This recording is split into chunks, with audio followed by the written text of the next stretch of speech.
Well met, my brothers and sisters. Name's Leander, druid guardian of this beautiful desert mountain. My story's the same as any other tiefling. I was orphaned at a young age and raised by a herd of bighorn sheep. You know how it is. Anyway, pop a squat, grab a good berry, and enjoy this episode of Campaign Spotlight. Hey there, virtual merchandising managers and warehouse forklift operators. Welcome to another episode of Campaign Spotlight. This week, we'll be chatting with Lou about the experience of running your very first campaign. Let's roll initiative.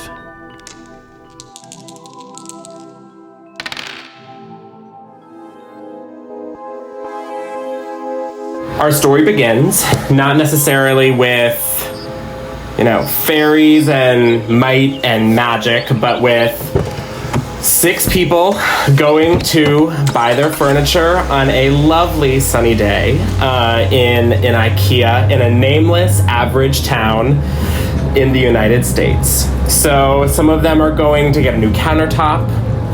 Some of them are going to maybe buy a pitcher or some electronics, anything to make their house a little bit nicer. However, the trip won't necessarily go as planned. So as our group arrives into their IKEA, they hear over the intercom, "Hey shoppers, you have been specially chosen to participate in our VIP customer experience. We hope you enjoy and try to relax. Locking your knees can cause more injury. Adjo." Then, over the intercom, it begins to play Mamma Mia by ABBA, and plumes of yellow smoke appear, causing each of our players to, at first, cough, maybe try to run, but eventually collapse. And then they find themselves, after, being unconscious for quite a time, they find themselves now in the Vault, which is our endless IKEA showroom. It is a monster-filled, war-filled pocket universe of an IKEA that they have to journey through and fight through. And hopefully, one day, check out. Remember to take your receipt and your change. Thank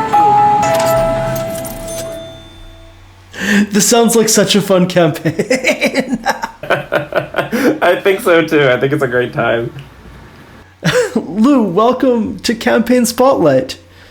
Thank you for having me. I'm so honored to be a part of it. I've now been listening to you guys for, I'd say, probably last month and a half. And it feels weird to be on the other side of the mic, I guess. I'm glad you're listening to the show, and I'd like to thank our sponsor for this episode, IKEA. No, I'm kidding. We're going to talk about this campaign where everyone's trapped in Battle World IKEA. This is your first time DMing a campaign. It sure is. I had done, I think before I started so the name of the campaign is called An IKEA Shopping Trip. And I started it after doing one shot. And then the next thing, my next session of me DMing was IKEA. So it's been a learning curve, but it's been a great time. And how long has the campaign been going on for? How many sessions has it been so far? I think, I actually keep track of this because I don't know what everyone else uses for keeping track of their D&D sessions, but I just have a gigantic Word document that I'm just writing in. So we just finished session 9, and it's been going on since I'd say, I think it was mid-October. Okay, yeah, not gonna lie, I have a giant Google Doc, and it's kind of wild because we have guests come on every week and they recommend these really specific tools that just solve every problem, and I nod and I say, I should download that, and then I go back to my Google Doc, which is now long enough for my main campaign. It takes a couple minutes to load because it's so many pages. Yours is gonna get there too, especially if this campaign keeps going. So before you started, did you have a lot of experience as a player? I had some. I think I was one of the people that joined into D&D during COVID. And so my format then was a friend of mine. He was running a campaign. It was the Atheros campaign in 5e, the one that's like Greek gods, goddesses, all that. And that happened toward the beginning of COVID, and that kind of petered out, as some campaigns often do if, like, you know, people aren't super engaged. And we had some difficulty technology-wise with that campaign because, like, I think we were using it wasn't D&D Beyond, but it was another one, Fantasy Grounds. We were using Fantasy Grounds, and it was like really buggy. And so I started with D&D then. And then, I kind of fell out of it because we fell out of that campaign. It wasn't that great. And then another friend of mine invited me to come play in a different one. And that was in person after lockdown ended. And that was really what snapping into it. It was so fun playing it that time. And ever since I've been kind of obsessed. That's wonderful. And was the post-lockdown campaign an in-person game? It was, yeah. So that was also my first all-queer D&D campaign, and that made it also, like, incredibly fun. There are 3 drag queens in that campaign. Like, it's a great time. And so, yeah, it's wonderful. And so that kind of showed me just, like, how much you can really make any D&D campaign story your own, and like it can be as like absurd and obnoxious as you want it to be. That was the campaign that really taught me that. I feel like it can be as absurd and obnoxious as you want it to be is like a good tagline for tabletop games in general. And so was that campaign kind of crunchy, mechanics heavy? Was it more role play? What was kind of the vibe of that campaign that, you know, you played the most in and learned how to play before you started DMing? I feel like for that one, it because it's still going on, but it's not quite as mechanics heavy. It's more like what's the most entertaining. So with that one, it's a story of basically like we are gods that are sent to this planet, and we have to like build up the planet, build up the population by like going and like, you know, giving humanity access to technology and life and death and all these things. And so with that one, it was kind of like, what can we do to make this the most, you know, entertaining story possible? And it is really it's a great campaign. And right now we're getting to the part where we're thinking the gods are going to start having conflict between each other. So conflict within the party, which is what I'm most excited for. Because as a player and as a DM, I really love drama within the party. I think it makes it instantly more interesting. Oh, absolutely. When they can't quite trust each other anymore, that is the sweet spot. So it sounds like that campaign is really heavy on, you know, rule of cool, big narrative moments. Is the campaign you're running similar, or is IKEA more a place that's governed by, you know, the dice rolls and ability checks and things like that? Ooh, I'd say, God, this is going to be such a cop-out answer, but I'd say it's kind of a mix of the two, because I think inherently, so the way that my universe works is that there's, you know, the main path that you walk on through IKEA. There's, you know, you can follow that to eventually get to checkout, but it takes, you know, endless amounts of time to get through there. However, you can move off the path, and so kind of similar, like one of my inspirations was the back rooms, and that like whole universe that sprouted on the internet out of the back rooms. Absolutely. The further away you get from the path, the more abstract things become. So like rooms get bigger, furniture gets weirder, things may get scarier. Like it's so in a universe where it can be as abstract as that, you kind of have to go a lot by the rule of cool and like what makes things interesting. How do these people interact with such an odd environment, right? But I do try to stick with the mechanics as much as possible when it comes to things like, I can't just have people get away with getting a nat 1 on a stealth check. You know what I mean? Like, Sure. So I feel like it's kind of a mix for my campaign. That I think that makes a lot of sense, especially for a campaign where it sounds like some scenes are like quite grounded and quite like the real world, and then others are very different. Mm-hmm. And that's kind of what I find is like one of my inspirations, I'd say, for my campaign in general. I've always kind of loved narratives where it mixes that very mundane something with something fantastical.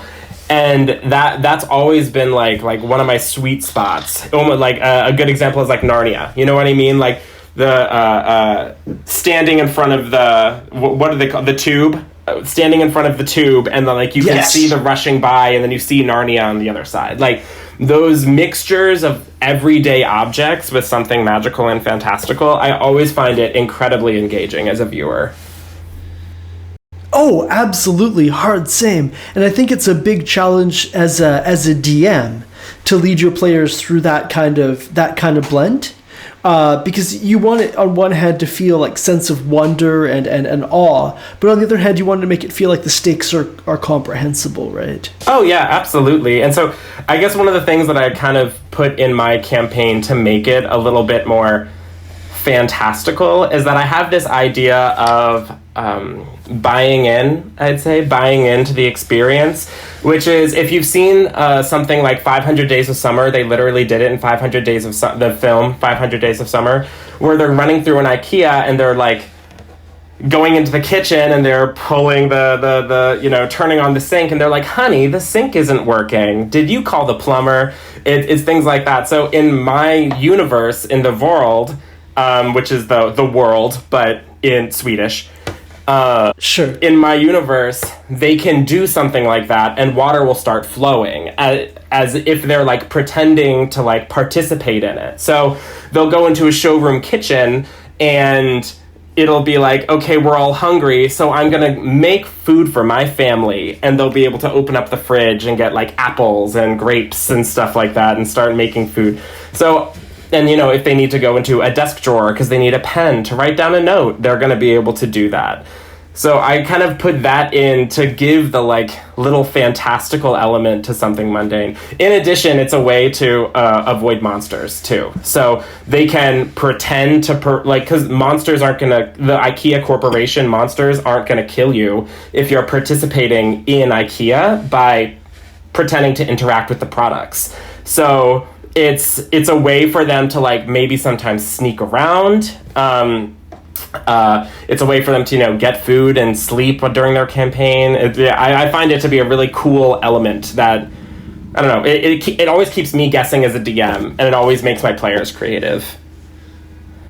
But ultimately, sometimes they do need to confront the monsters. Absolutely. And they confront the monsters very well. I actually think I'm going to need to make it harder because they are confronting them quite strongly. They're working together incredibly well. How do you tend to run combat? Is it pretty by the book? We roll initiative, we take our turns, rules as written? Yeah, I tend to. Sometimes I will try to add another element into combat. So a good example is that for sometimes I put them in a fight that was a little too strong for them. So essentially, they walked into this area that was it was the media storage section, and in my universe, the media storage section, the lights are off, so you can see through TVs, but in general, it's really dark, and they fought these wraparound couches that were anaconda snakes. So it was a wraparound couch that unfurled and was able to attack them. And so in that one, it didn't quite go as planned. In that one, they were essentially going to have to escape because they were going to be overpowered. And I'm going to have that happen maybe a couple of other times. But I think for the most part, it's been pretty by the book. I use D&D Beyond, so a lot of they've built the rules into that already. But of course I'm going to appreciate some tomfoolery and shenanigans in order to make something fun. Like in one of our last sessions, they were in their first dungeon, and there was like a little cask of wine, and I allowed one of my players to make a Molotov cocktail and roll it into a room where zombies were in it, so it would explode and it would burn them up. So like I appreciate that creative thinking in combat. So I guess I'm not 100% by the book, but it really is like we follow the rules unless something is really cool, in which case we might fudge the rules a little bit. Sure. Your players sound extremely fun, by the way. I guess when you were starting out, where do you think you mostly learned the rules from? Was it your experience as a player? Were you watching actual plays? Like when you're running this combat now, is it really informed by those experiences you've had as a player? Or are there kind of other sources you're drawing on? Yeah, I think it's mostly informed by my experiences as a player. I've really gotten into watching Dimension 20 because I work from home, so it's a perfect thing for me to just like put on, and like I'll listen to it sometimes. Maybe if some things are more engaging than others, I may not. But so watching that really kind of informs how how combat can work, and even like teaching me some things that maybe I don't know. So I at least for me, experiencing D&D, you can get like a pretty good scaffold of how combat works by just attending 1 or 2 sessions, right? But inevitably there's going to be like a moment where you're like, wait a second, I can do that. I had no idea, and I've been playing for, a year and a half, 2 years. And so I would say most of my experience has been drawn from in-person combat and watching a little bit of, content. That makes a lot of sense. I mean, I will say that I also watch Dimension 20, and sometimes I'll see like a novel combat encounter on there, and I'll start planning it out, and then I'll remember that all my players also watch Dimension 20. And so I can't really just rip things directly from it. But I think it's helpful to see someone else play and to see professionals play to get that rhythm of how the game operates as well.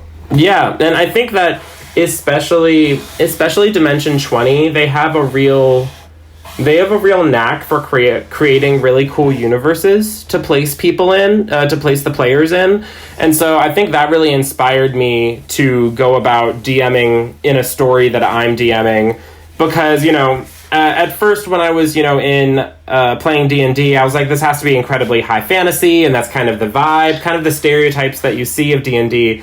When I realize now that it can be anything, for instance, one of my one-shots, so I created another one-shot structure that I on the side to go through the fun little ideas that I come up with on a whim.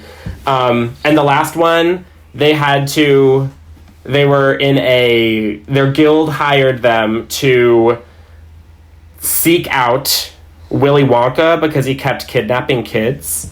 And so they had to break into the factory and fight Willy Wonka, who was like kind of this like insectoid king of the Oompa Loompas, because like in my universe, it was Willy Wonka was essentially the queen bee version of a worker bee, where like worker bee is Oompa Loompa and Willy Wonka is queen bee. So like I don't think I really would have been able to like have that click in my brain of like, oh, I can do like these absurd stories really easily in D&D. I don't think I would have had that moment if I didn't watch Dimension 20. That sounds like an absolutely wild one-shot. And that wasn't the one that you did before the campaign started, right? That's a subsequent one that you've done since. No, I think I did that like a month ago. Oh, cool. Yeah. Let's talk a little bit about the planning for this campaign. Sure. Because it sounds like, it's from the way you described it previously, you just kind of jumped in, right, and started running it. Is that how things went? Did you take a few weeks to write everything out? I think I took a couple weeks just to get a basic structure, but I kind of had the benefit of like not having to have a huge amount of structure into the world building of it all. I drew out the map, and to look like the one in like the IKEA pamphlets that you walk in, like when you walk into IKEA and it gives you the map of the showroom. I made mine, like, I got the same fonts, I used the same colors, like I made it look like it was one of those. And so I had like these scaffolds for a story where I had the places, I had maybe like some major characters in my story. ABBA plays a major role because, Swedish pop group. They're also in the world, and they play, they are major military characters. And so I had like kind of these scaffolds of like important characters, a general map.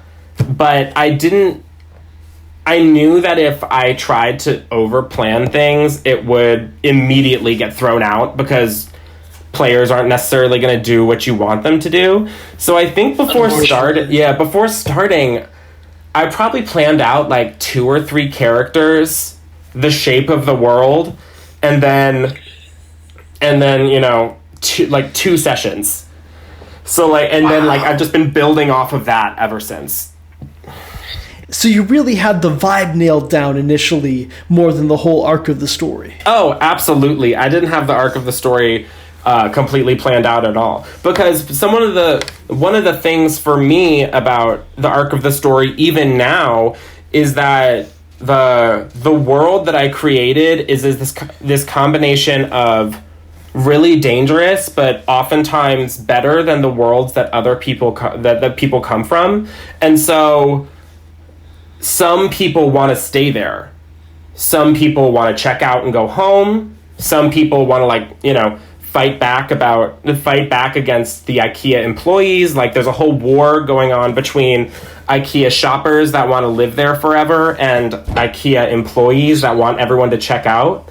And so like there's conflict there, and because there's conflict for each of these characters, I may not know where the final end of the story is right now, depending on if these characters want to become employees so they stay forever, if they want to fight against IKEA corporate and take over the world for themselves, if they just want to check out. I don't know where the plot is going to go quite yet, because I don't know what my players are going to choose. And so there's going to be a big ultimate moment where they have to make that choice for themselves of who am I invested in here? Am I invested in helping the people that are actively here fight against IKEA, or am I really invested in going home? So I think that for me, the real fun of D&D is that I don't even know where things are going to quite go with all of my players. That is extremely fun. And it sounds like the players aren't even all on the same page, right? Like some of the PCs want something different than the other PCs. Oh, absolutely. Some of them have their own, reasons to stay if they want to stay.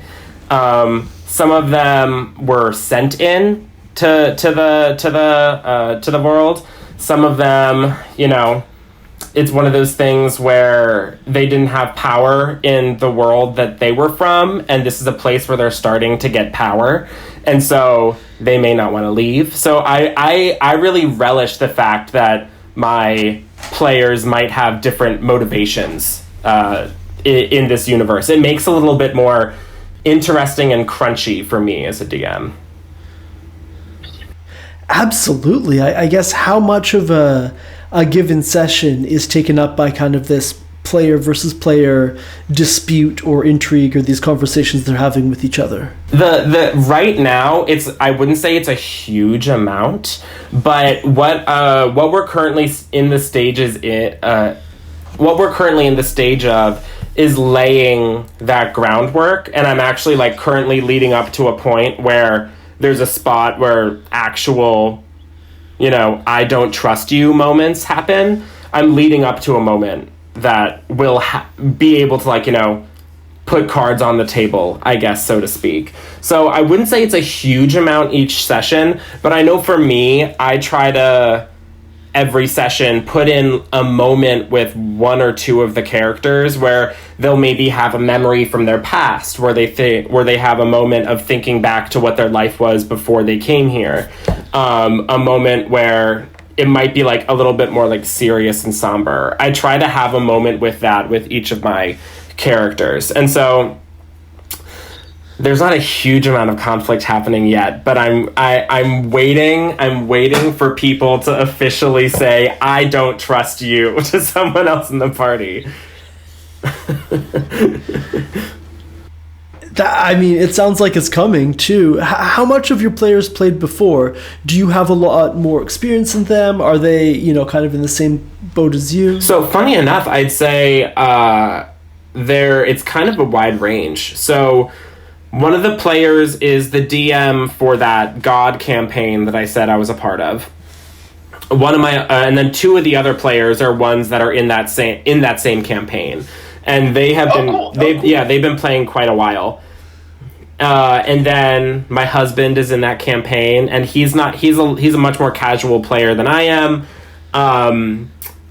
There's another guy that's been playing for quite a while, and then there's a final one where this is his first time playing a campaign. So it's kind of like a range of people, like all the way from very novice player, average experienced player, all the way up to like, DM maybe knowing more of the background rules. So this is a pretty big table, because I think you just named 6 players. Yeah, there are 6 players. Which is a lot, but it's fun.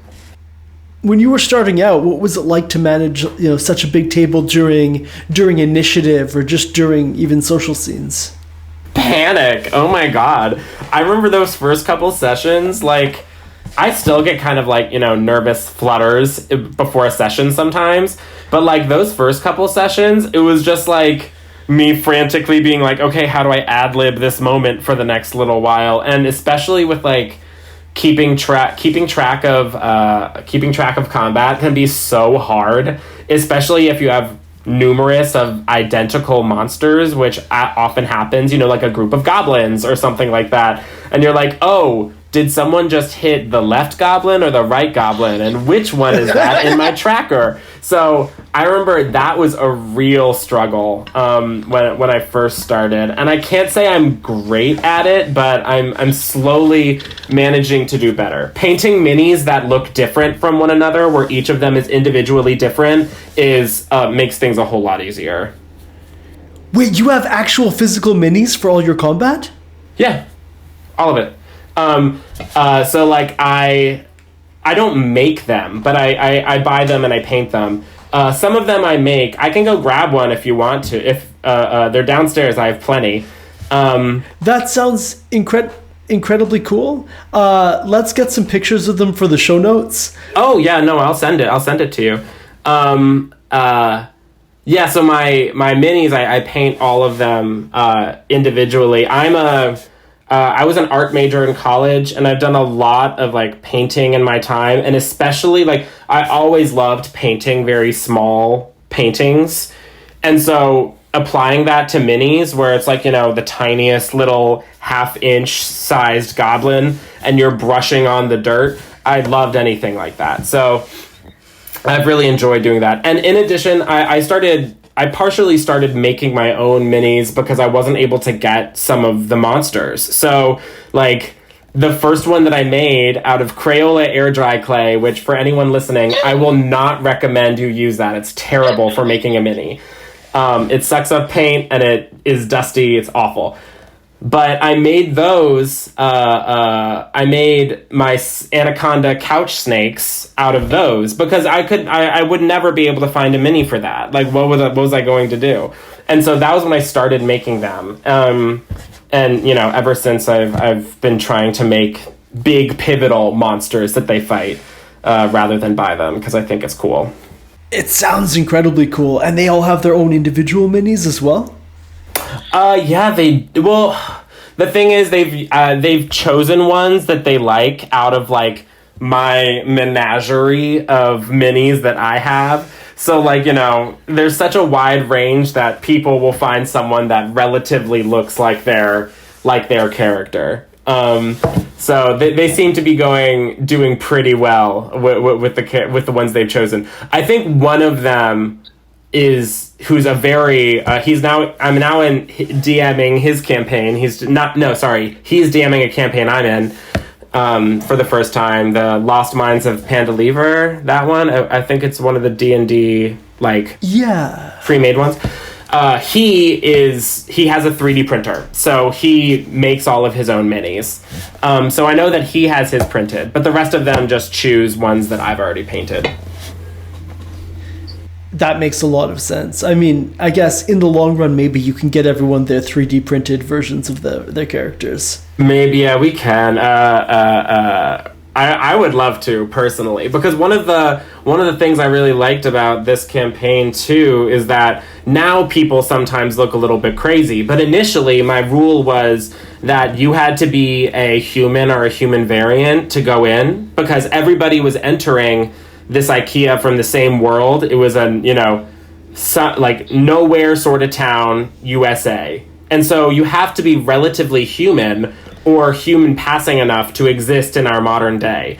And so I think it would be really funny to see everybody's minis, because they'd just be wearing like relatively basic clothes because they were just civilians, and then they were thrown into this universe. Everyone's just in there like they're buttoned down in khakis and literally polos and chinos, like. And I guess this is not a standard setting, right? Like, I would say most campaigns don't start in the real world and have any connection to our real world. What motivated you to do things that way? So there was a couple reasons. One is the one where I kind of already stated I love the mixture of the mundane and fantastic, and so it kind of fit into that.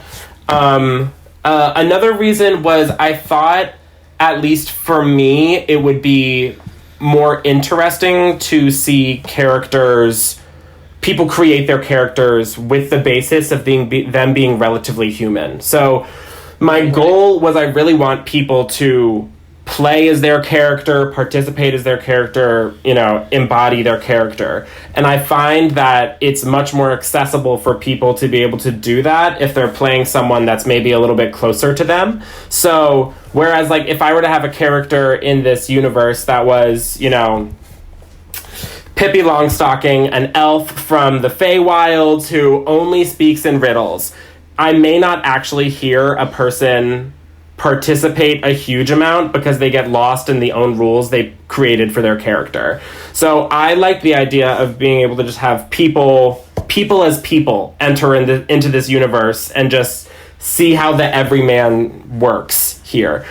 One more thing is that I'm heavily inspired by stories kind of like Alice in Wonderland or Coraline or anything like that, where it's like a person, I said Narnia already, a person is walking through their normal everyday life on Earth, and then suddenly they tumble down the rabbit hole or go into the cupboard, and they experience something fantastic. So that's why I started it on Earth, to kind of mirror those stories that I love so much.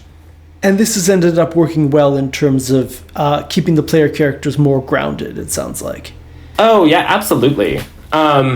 I think it's helped a lot with, I'd say, character design too, because you can, I feel like in the character design, it makes it a lot easier for them to be like, even other players be like, oh, I've met that person before. Like, I know who that person is playing. I've met that exact person.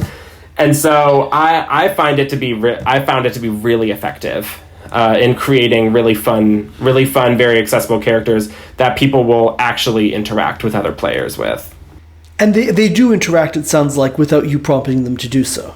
Oh, absolutely. We've one thing I've kind of learned in this campaign is that there is a lot of room for players to have like romances and sex and all those things. Yeah, no, it happens. It's like it caught me by surprise because we were playing a session in a bar here in DC called Trade, and we were playing a session, and it was a non-combat session, so we could just kind of like sit around a table and talk, which is a great way to play.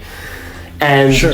it was my first moment where I really gave them a safe space to like sleep and hang out in, because they were kind of going through the endless maze of IKEA, which is like ultimately threatening, and like for the most part employees speak in this kind of very customer service tone, like scary sort of way. And so the first time I gave them that space, like a kind of like an inn in another character's home, they took it in an instant to start like really interacting with each other, and like, you know, two characters had a very romantic, hot and heavy scene in the bathroom while taking a shower together, and like it was that really surprised me with just how much my characters are willing to, you know, explore what the relationships are like in between each other.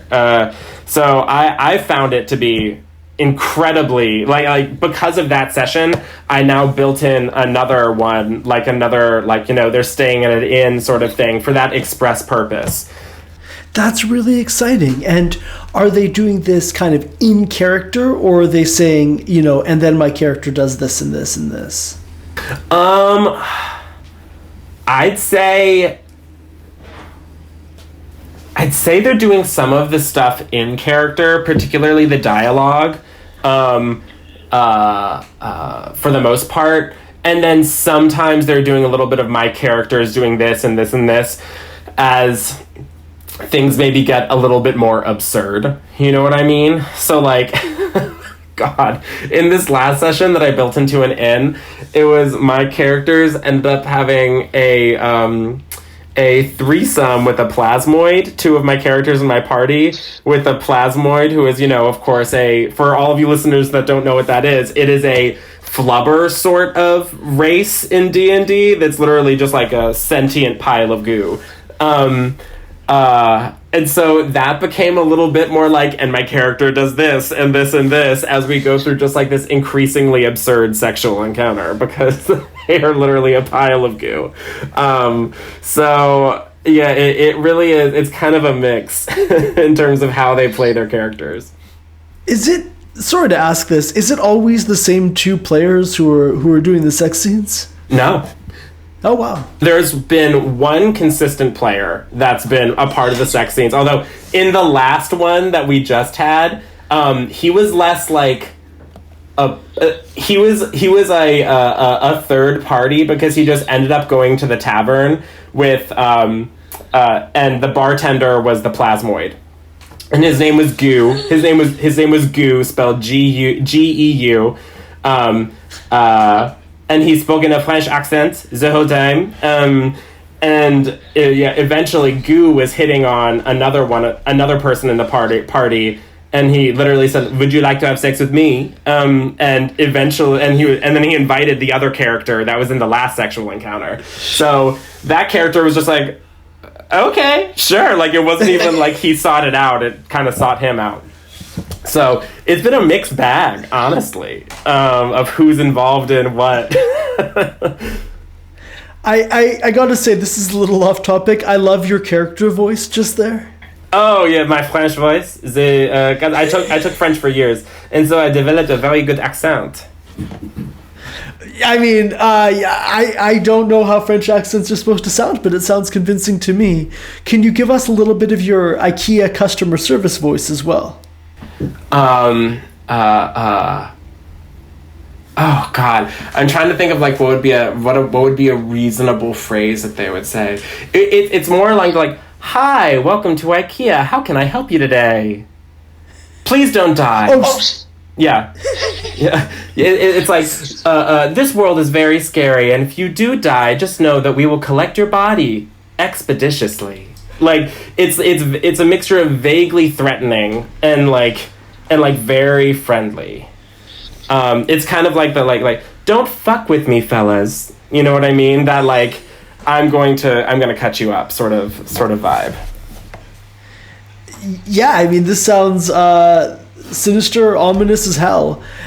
When you were a player, did you do a lot of voices in your campaigns then, or is this something you've just started when you were a DM?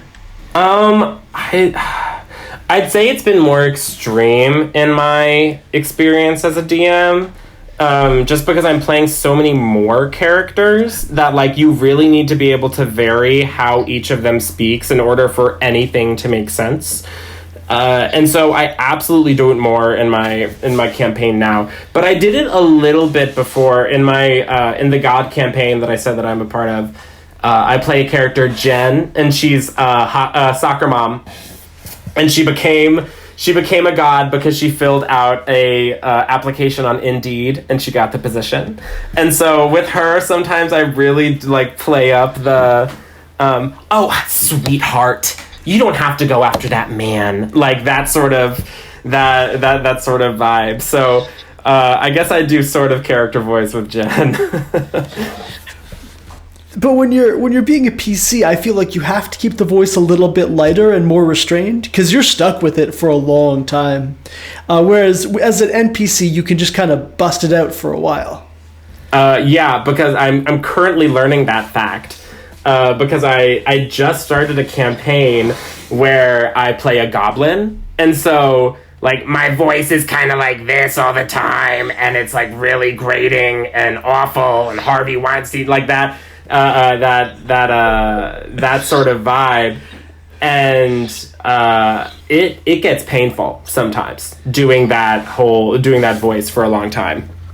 That sounds physically hard to do. Yeah, I mean, I started to campaign at the beginning of lockdown as a player, and I tried to give my PC like an American South accent, which I can't do, and then 50 sessions later, I'm like, I'm still stuck with this. I have to keep being like, howdy y'all, every session, and it's rough. Whereas as a DM, an NPC can have that voice, and if it doesn't go well, that NPC goes back to their home planet or whatever. Mm-hmm. I have a character that's a reoccurring character that is probably going to come back in the next session.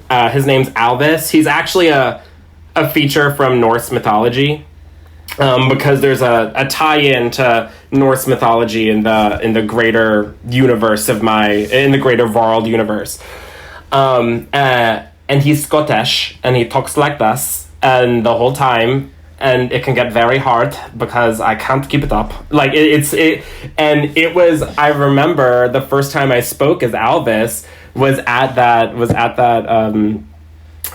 trade session, and it like I remember even telling my players like I'm nervous because I'm planning to speak in a Scottish accent before I started, and I was able to keep it up for the whole session. So we'll see how long it actually lasts for the long term, for the longevity of this campaign. To lose players, if Albus gets killed off in a really abrupt way, you know why. That is exactly correct. Also because Albus is like one of their characters that they love the most, and so like instant heartstring moment of him getting killed off. But I need to keep him around for a while. So the thing with Albus is that he is his story in Norse mythology was that he was going to marry the daughter of Thor. And Thor didn't want him, Albus is a dwarf, he didn't want him to marry his daughter, and so Thor tricked him by talking to him all night until the sun came up and he turned to stone. And so the plot with Albus is that he woke up in the world after being turned to stone from Thor, and that's why he's here now, and he doesn't know how he actually got here because he was stone until he was here. And so essentially he fell in with a group of merry adventurers, which were ABBA, and they traveled for a long time. They were Team Ababa because Alvis's name starts with an A, so you just put it in the middle of ABBA. And he was with them until they had a massive falling out, and now all of the members of ABBA are spread to the wind in this world, and they have to kind of encounter them and find them. They've already encountered the first one, which is Agnetha, the blonde woman in ABBA, and she is the high blue knight of the employee army. And so she very much believes in IKEA corporate in every aspect of its brutality and violence, she's 100% there. It's kind of like Inquisitor vibes. So Alvis has had a whole long experience, and he has to at least live long enough to encounter, you know, some of the members of IKEA, because it would be a loose knot in the plot if he just died before that happened. Fair enough. Then maybe he'll just become more taciturn, talk less. He can be like, I've been taking accent classes. I can do a different accent now that's less hard. Or I'll just try to butcher a Scottish accent the entire time. But it's not too hard when you do it long enough. That's a pretty good Scottish accent, I'll be honest. I'd say I tend to pick up accents fairly quickly. I was in improv in college, and I'll say that those skills really helped me when it came time to DMing. Because thinking on your feet and coming up with an accent is, in the moment, is very helpful when it comes to D&D. Improv does seem like it would be really helpful for that, yeah. Do you think is it kind of that micro stuff, like coming up with the accent, coming up with the character vibe, or do you find it's more helpful, like in terms of how you guess the arc is going to go, how you guess things are going to go over time? Oh, you know what? I'd say it's really helpful for the micro things mostly. But I'd say that having pretty much every session, I have a moment where I have like that would be a really cool thing for me to do right now, and I end up building it into the story. And so I'd say that improv has helped me get that, like, just be able to, like, you know, okay, this is what we're doing now, sort of reaction time going when it comes to DMing a session. So yeah, I'd say it's kind of twofold, but for the most part, I'd say that having the ability to do improv really helps at making a story funny and being able to think on your feet. And those are like two of the main things that really, I guess, keep players engaged, is being able to do those. Absolutely. You mentioned previously that this world is kind of wrapped up in some ways, or intersects in some ways, with Norse mythology, which I think makes a lot of sense because it's like IKEA and ABBA's there, and that whole vibe. Do you have an end game in mind for your campaign? I do, and at this stage, if my players are listening to it, don't listen anymore. Got it. Okay. I'm sure that happens with essentially every DM that comes on here, and so the idea that I kind of have in mind is that for our various Norse gods, that they've been kind of kidnapped by the IKEA Corporation, and so their power is being used to fuel the world. And so eventually, I have a cleric in the party, and eventually he's going to find out that his god's been trapped. And so there have been like hints so far along the way that his God has been trapped in the world, and his power is getting sucked away from him. In addition, like, I think toward the at the end of the campaign, it's gonna be like they're gonna find out essentially where this IKEA is, and so my idea is that it's gonna be a hollowed out part of Yggdrasil. I think that's the name of it, the world tree in Norse mythology, and essentially this group of like human or like various types of magic users hollowed out the world tree in order to harness the magic that's present in it to create this space. And so it's like the depth of the story is very much like, as things develop, it's going to go like deeper into the actual Norse mythology. Right now, they're kind of at the stage of figuring out, you know, what the different parties are in the world before learning necessarily, okay, what's the next layer of how things move underneath that present surface conflict of the universe. So there is an end game, or at least an end scenario, but you haven't really mapped out the trajectory from here to there, it sounds like. Yeah.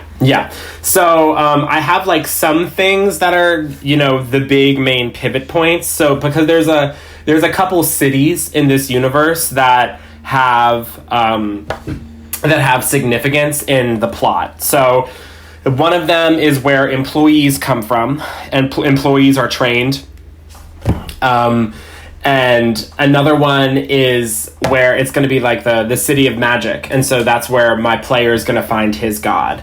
So, and then of course we have the cafe when they finally reach there, which is probably going to, I don't know, I haven't planned that one out yet, but it's going to integrate something. There's also the children's section that I think is going to have some tie-in into the god sort of scenario. So I definitely have like these places that they're literal like landmarks on the map that will bring in some of these deeper storylines. But as of right now, it's kind of like, you know, however they end up in those places. They have reasons to go toward them. They just don't quite know everything they're going to learn there. Got it. And as a DM, this is, you know, a little bit of a risky strategy because you're kind of counting on things that the players do, maybe steering them in those directions, or like you're counting on the players to make decisions that are going to lead towards some uncovering this broader story. Yeah, and I mean, like, there's some things where I know they're going to end up at the employee city because they have reason to be there. So they have reason to continue going along the path in general so they can check out one day, which is still currently their goal. But some of them have reason to get to the city where employees are made, which is called Board. And they, like, some of them have reason because there's an element of this customer service voice that's built off of mind control. So IKEA essentially controlling some of their workers to act a certain way to give that customer service experience, to maybe cover up some negative emotions that they don't want to be present among their employees. Some of them have reason to go there. One of them, he's a warlock that worships aliens, and so his aliens want access to that mind control technology, and so that's why they want him to go there. Got it. Another one of my characters, he was on Earth. He went to jail, and so his very best friend from jail is in this universe, and he's an employee, and he has this sort of mind control effect on him. And so he also wants to go to this city in order to hopefully get his friend out of this mind control thing. So I've built in reasons for these characters to want to go to these places. But also, yeah, I'd like them to have the freedom in this universe to kind of just like explore how they want to. And because it's a risky move, yeah, but because my story isn't necessarily built out like wildly far in advance, I'm allowed to essentially fit whatever they want to do into this world that I've created. And so far, setting aside like the slime bartender threesome and so on, have they mostly acted in ways that are what you'd expect? Because these are like your friends, right? You kind of know what they're going to do, and your husband. Has the story kind of gone the way you expected, or have there been any surprises so far? I think the story has kind of gone as I'd expected it at this point. I'd say some of the characters that have been a little bit more conniving than other characters have been. Some of them have been a little bit more secretive than I thought they would be. And so in that element, it gives me a lot of allowance to basically like, okay, what does uncovering of a secret look like? For our last session, we had a very tense moment where they encountered Agnetha, the Queen Knight Inquisitor of IKEA, and one of the characters, the one that has alien patrons, he put his I always forget what it's called, but he can summon a little squirrel, like a cosmic squirrel that runs around. And it can go familiar? invisible. Yeah, familiar. Oh my god. How did I forget familiar?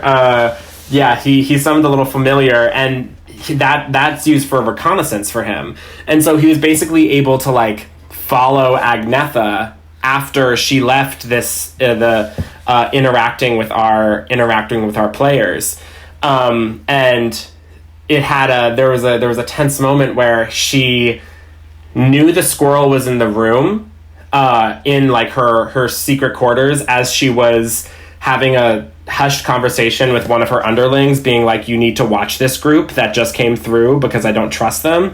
And she, noticed the squirrel, and she looked over the squirrel and was like, did you get what you wanted? Like, she could tell she was being spied on. She just needs to know who it is. And so I didn't expect that to happen, and that gives me a lot of room as a DM to be like, okay, now she's going to want to track down whoever created this familiar. And it gives me a fun moment of when an employee sees this familiar again, they can be like, we've been told to watch out for one like that. And so they've acted following the basic trajectory that I've put forth, but they've given me some like fun surprises and cool stuff to work with. That's the best possible outcome, eh? I agree. I'm glad that I don't have any players that are, trying to break me. I know that when I finally get that as a DM, I really will be, tenured when I get someone trying to constantly break the universe that I've built. I mean, when the universe is like evil IKEA, I feel like it gives people more of an incentive to just play it out and see how it goes, because you're playing a universe that has such a concept to it already. Yeah. No, absolutely. And of course, like they love interacting with it, which it gives me a lot of things to like really surprise them with too. So like my a fun thing that I made, that the dungeon that they went through just recently, it was in the kind of outer regions of the media furniture section. And so because it was so far away from the path, things, got a little strange in terms of the size of the furniture. So they basically went through a dungeon of different pieces of like TV stands and like the TV media unit furniture. They kind of like had to like go through the different boxes and cells and like shelves and stuff like that associated with it. And essentially in that one, it was like there were previous residents there. And so they were kind of moving through an old house that was now filled with monsters, but it was in these gigantic pieces of furniture. So they've really engaged a lot with the like fun mechanics I've created and how this universe looks. What's been your single biggest surprise in terms of how they've engaged with it? My single biggest surprise, I'd say, honestly, sometimes how touching they can be. So there was one of our characters' names is Bernice, spelled Burneez, and they are a Swedish orc person.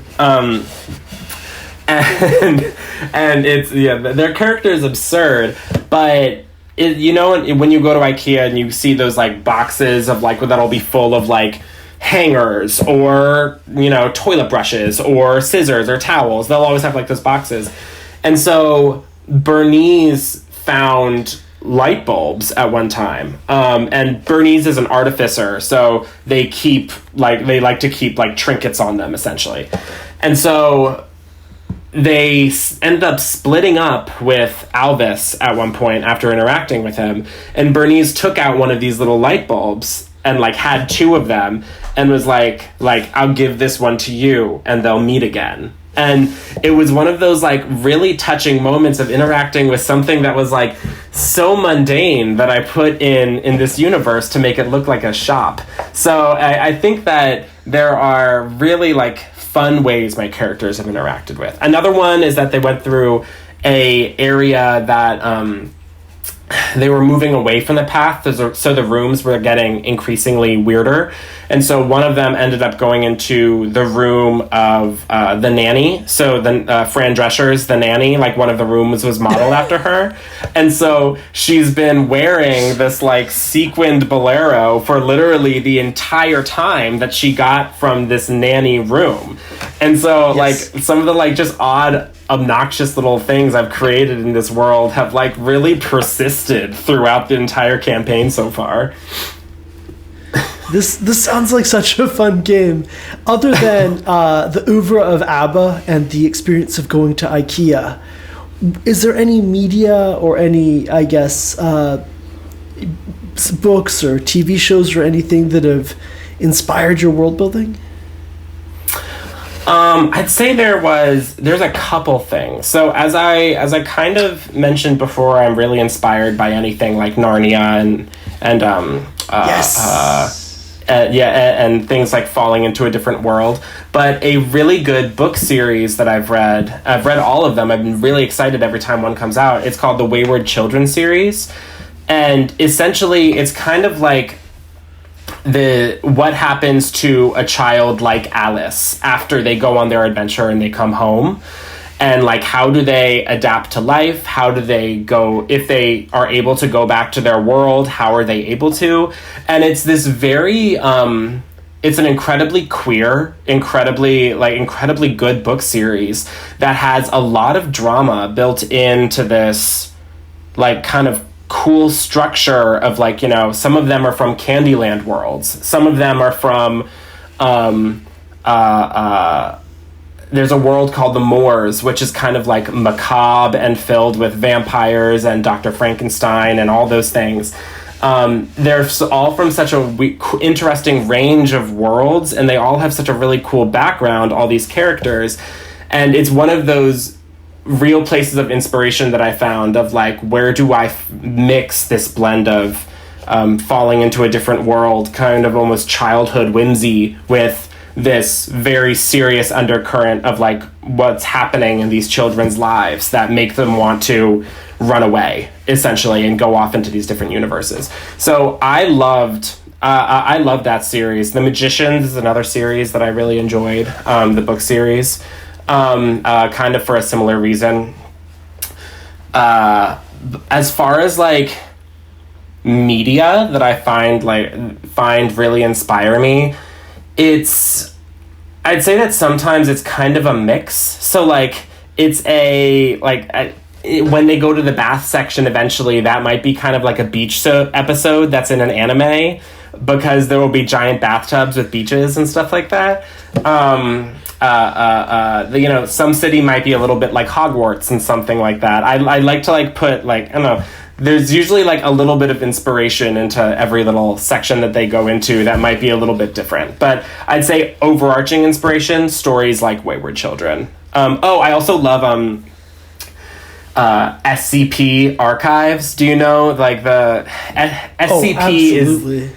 Yeah, I've listened to a number of podcasts about them, and I love horror in general. So that really informs me of like, how do I create these monsters that are terrifying and interesting, like the couch snakes. They didn't just like pop out of nowhere. It was basically like a game of playing kind of like cat and mouse, where they like would look out and they'd see big yellow eyes in the darkness, and then they'd shine a flashlight and it would just be couches.